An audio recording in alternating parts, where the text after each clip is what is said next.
വിഭാഗീയതയും വെറുപ്പിന്റെ രാഷ്ട്രീയവും പാലക്കാട്ടുകാർ അംഗീകരിക്കില്ലെന്ന് വി കെ ശ്രീകണ്ഠൻ എം പി. ബി.ജെ.പിയെ പാലക്കാടൻ ജനത തള്ളുമെന്നും ശ്രീകണ്ഠൻ.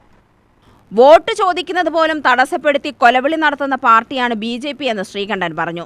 അവരെ ജനം വിലയിരുത്തും. ജില്ലയിലെ 12 നിയോജക മണ്ഡലങ്ങളിലും UDF വലിയ വിജയം നേടുമെന്നും വി കെ ശ്രീകണ്ഠൻ പറഞ്ഞു. കഴിഞ്ഞ 10 വർഷത്തെ ഇടതു ഭരണത്തിനെതിരായിട്ട് ജനദ്രോഹ ഭരണത്തിനെതിരായിട്ടുള്ള ഒരു വിധിയെഴുത്താണ് സംസ്ഥാനം ഒട്ടുകൊണ്ടാകുക. അതിന്റെ ഭാഗമായി പാലക്കാട് ജില്ലയിലും UDFന് നല്ല മുന്നേറ്റമാണ് കാഴ്ചവെക്കാൻ കഴിഞ്ഞിട്ടുള്ളത്.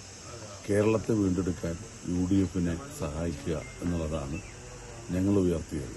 കഴിഞ്ഞ 10 വർഷം കൊണ്ട് തകർന്ന് തരിപ്പണമായ വിവിധ മേഖലകൾ, ഏറ്റവും കൂടുതൽ ജനങ്ങൾ അനുഭവിച്ച വേദനകൾ, ഇതിനെല്ലാം പരിഹാരമായി സംസ്ഥാനത്തെ പുതുയുഗത്തിലേക്ക് ആനയിക്കാൻ, ഈ സംസ്ഥാനത്തെ എല്ലാ അർത്ഥത്തിലും വീണ്ടെടുക്കാൻ UDF വിജയിക്കണമെന്നുള്ള ആശയത്തിന് വലിയ പിന്തുണയാണ് കിട്ടിയിട്ടുള്ളത്. നല്ല മുന്നേറ്റമാണുള്ളത്.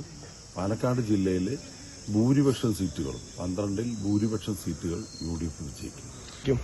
നിയമം കയ്യിലെടുക്കുന്ന കേന്ദ്ര ഗവൺമെന്റിനെ നയിക്കുന്ന ഒരു പാർട്ടി അവിടെ വോട്ടർമാരോട് വോട്ട് ചോദിക്കാൻ പോലും തടസ്സപ്പെടുത്തിയതും അവിടെ കൊലവിളി നടത്തിയതൊക്കെ നിങ്ങൾക്ക് കണ്ടതാണ്.